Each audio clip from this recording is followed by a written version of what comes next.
ବୁଲୁଥିବା ଦେଖିବାକୁ ମିଳିଥିଲା।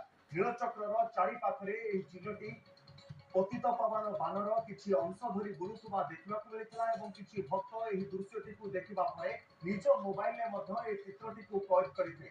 ମହାପ୍ରଭୁଙ୍କର ପତିତ ପାବନ ବାନାକୁ ଧରି ଶ୍ରୀମନ୍ଦିର ନୀଳଚକ୍ର ଚାରି ପାଖରେ ବୁଲୁଥିଲା ଗୋଟିଏ ଚିଲ। ଆପଣ ମଧ୍ୟ ଭିଜୁଆଲ ଦେଖିପାରୁଛନ୍ତି ଗୋଟିଏ ଚିଲ କିଭଳି ଭାବରେ ପତିତ ପାବନ ବାନାର କିଛି ଅଂଶକୁ ଧରି ଶ୍ରୀମନ୍ଦିର ଏବଂ ନୀଳଚକ୍ରର ଆଖପାଖରେ ଘୁରି ବୁଲୁଥିବାର ଚିତ୍ର ଜଣେ ଭକ୍ତ ନିଜର ମୋବାଇଲରେ କଏଦ କରିଛନ୍ତି ଏବଂ ଏହି ଚିତ୍ରଟିକୁ ଦେଖିବା ପରେ ଭକ୍ତଙ୍କ ମହଲରେ ନାନା ପ୍ରଶ୍ନବାଚୀ ସୃଷ୍ଟି ହେଉଛି।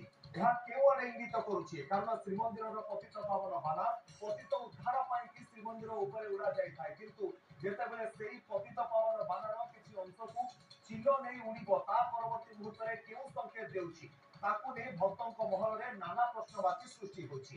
ଶ୍ରୀମନ୍ଦିରରେ ପତିତ ପାବନ ବାନାକୁ ଚିଲ ଧରି ଉଡୁଥିବାର ଦୃଶ୍ୟ ଦେଖିବା ପରେ ଭକ୍ତଙ୍କ ମହଲରେ ଅନେକ ପ୍ରଶ୍ନବାଚୀ ସୃଷ୍ଟି ହେଉଥିବା ବେଳେ ଏ ସମ୍ପର୍କରେ ଅଧିକ ସୂଚନା ପାଇଁ ଆମ ପୁରୀ ପ୍ରତିନିଧି ଅକ୍ଷୟ ମିଶ୍ର ସିଧାସଳଖ ଯୋଡ଼ି ହୋଇଛନ୍ତି।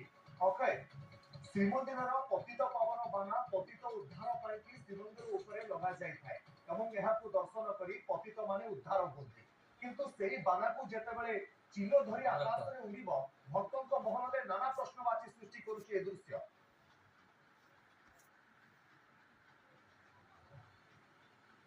निश्चित भाव जदि कहबा तेरे जेहेतु पतित पावन बाना को देखिए किभଳି भाବରେ ଚିଲ